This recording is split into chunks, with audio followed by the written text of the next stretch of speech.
नबी करीम सल्लल्लाहु अलैहि वसल्लम फरमाते हैं बुनियल इस्लामु अला खम्स शहादत अल्लाह इलाहा इल्लल्लाह व अन्न मुहम्मदर रसूलुल्लाह व इकामिस सलाह व ईताइज ज़कात व हज्जिल बैत व सौमी रमज़ान। नबी करीम सल्लल्लाहु अलैहि वसल्लम फरमाते हैं कि इस्लाम की बुनियाद 5 चीजों पर रखी गई है। जैसे कोई कमरा बनता है, कोई रूम बनता है, कोई हुजरा बनता है, तो उसके 4 सुतून होते हैं और एक छत होती है। पांचों मिलकर के एक घर बनता है, एक कमरा बनता है, एक हुजरा बनता है। आका करीम सल्लल्लाहु अलैहि वसल्लम फरमाते हैं इस्लाम भी 5 चीजों से बना है। इस्लाम के 5 अरकान हैं।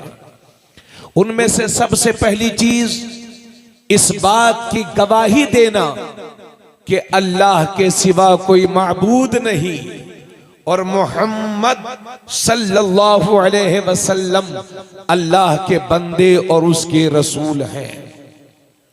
व इकामिस सलाह, और जब ईमान मुकम्मल हो गया तो दूसरी चीज नमाज कायम करना। व ईताइज ज़कात, और ज़कात अदा करना। व हज्जिल बैत, और जिंदगी में एक बार काबतुल्लाह का हज करना। व सौमी रमज़ान, और रमजान शरीफ का रोजा रखना। ये 5 चीजें हैं जिन्हें इस्लाम की बुनियादी सुतून कहा जाता है, अरकाने खम्सा कहा जाता है ना? समझ रहे ना भाई आप लोग?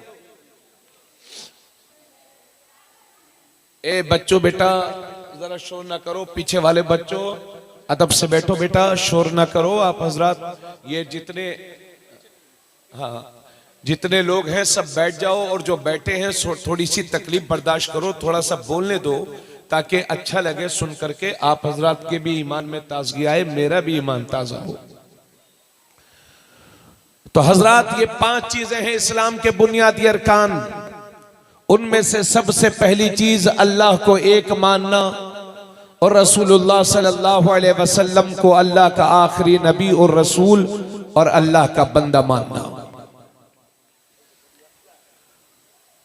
अगर कोई ये कहता है कि अब कोई नबी आ सकता है, कोई रसूल आ सकता है, तो वो झूठा है और उसके मानने वाले भी जहन्नमी हैं, वो भी जहन्नमी हैं। खातिमुन नबीयीन मेरे नबी का मनसब है, यानी नबुव्वत नबी पर खत्म हो गई। अब न कोई रसूल आएगा न कोई नबी आएगा। इसी को कहते हैं खत्मे नबुव्वत।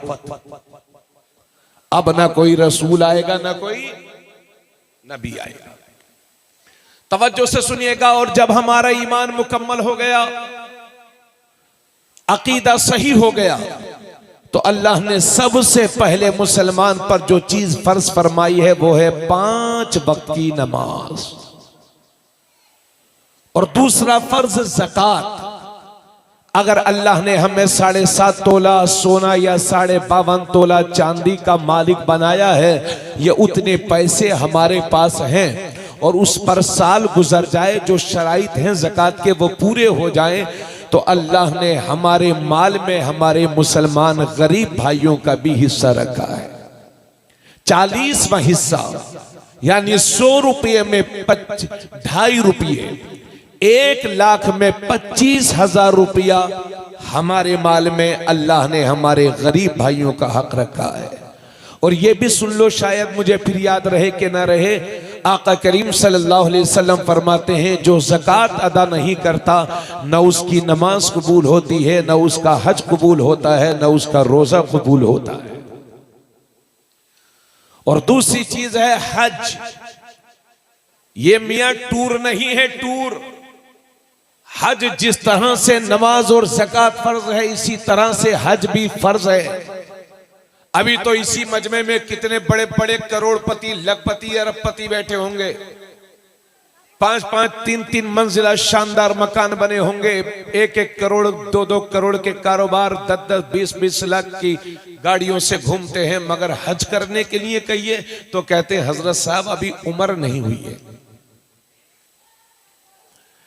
नबी करीम सल्लल्लाहु अलैहि वसल्लम फरमाते हैं कि अल्लाह ने जिस पर हज को फर्ज फरमा दिया है फिर भी वो हज ना करे तो डर इस बात का है कि आखिरी वक्त में वो यहूदी होकर के मरेगा या ईसाई होकर के मरेगा। ए पीलीभीत के सुन्नी मुसलमानों, अगर अल्लाह ने हज के लायक बनाया है तो हज करने में जल्दी करो, क्योंकि जिंदगी का कोई भरोसा नहीं है किस दिन जिंदगी की सांसें थम जाएं। वसौमी रमजान, और चौथा फर्ज है रमजान शरीफ के रोजे। आ रहा है रमजान, बोलो सुभान अल्लाह। और रमजान में जब शर्म से मुंह झुकता है हमारा कि गैर मुस्लिम तो हमारे रोजों की इज्जत करता है, मगर ये कलमा पढ़ने वाला बेहया और बेशरम बे रोजा छोड़ करके बाजारों में घूमेगा तो कौन तुम्हारे रोजे की इज्जत करेगा। हमने बड़े बड़े लोगों को देखा, मियाँ बढ़िया चल रहे हैं, बढ़िया खा पी रहे हैं, मोटा बदन है, माशाल्लाह तंदुरुस्त है। हमने कहा भाई साहब रोजा रख लीजिए, तो कहते हैं हजरत साहब डॉक्टर साहब ने मना किया, जरा गैस बहुत बनती है। अब मैं तेरा डॉक्टर ये कहता है कि रोजा रखने से बीमार हो जाएगा, लेकिन जिस नबी का तूने कलमा पढ़ा है वो नबी फरमाते हैं हज करो मालदार हो जाओगे, रोजा रखो शिफायाब हो जाओगे। ये है इस्लाम के 4 फर्ज। अगर इसमें से आप तशरीफ लाएं, कोई इस्तकबाल नहीं करेगा, हजरत का इस्तकबाल मैं कर रहा हूं, तशरीफ लाएं हजरत, आइए। माशाल्लाह हजरत तशरीफ लाए, नूरानी चेहरा है और माशाल्लाह इजाजत है बात को आगे बढ़ाए। तो ये 4 फर्ज हो गए इस्लाम में। अल्लाह को एक मानना, हुजूर को अल्लाह का आखिरी नबी और रसूल मानना, उसके बाद नमाज, रोजा, ज़कात, हज। अगर इन 4 फर्जों में से कोई भी किसी भी फर्ज का इनकार करेगा तो वो काफिर हो जाएगा, मुसलमान नहीं रह जाएगा। और मजे की बात यह है कि इन चारों में नमाज सिर्फ बदनी इबादत है और ज़कात सिर्फ माली इबादत है और रोजा भी बदनी इबादत है, लेकिन हज माली इबादत भी है और बदनी इबादत भी है। अब इतनी बातें सुनने के बाद मेरे दोस्त, तबरेज़ आलम कादरी बहुत बड़ा मुकर्रिर तो नहीं है, मगर दर्द दिल लेकर के पीलीभीत के मुसलमानों उम्मीदों के साथ आपके दरमियान पहुंचा हूं, वो भी शब बरात में।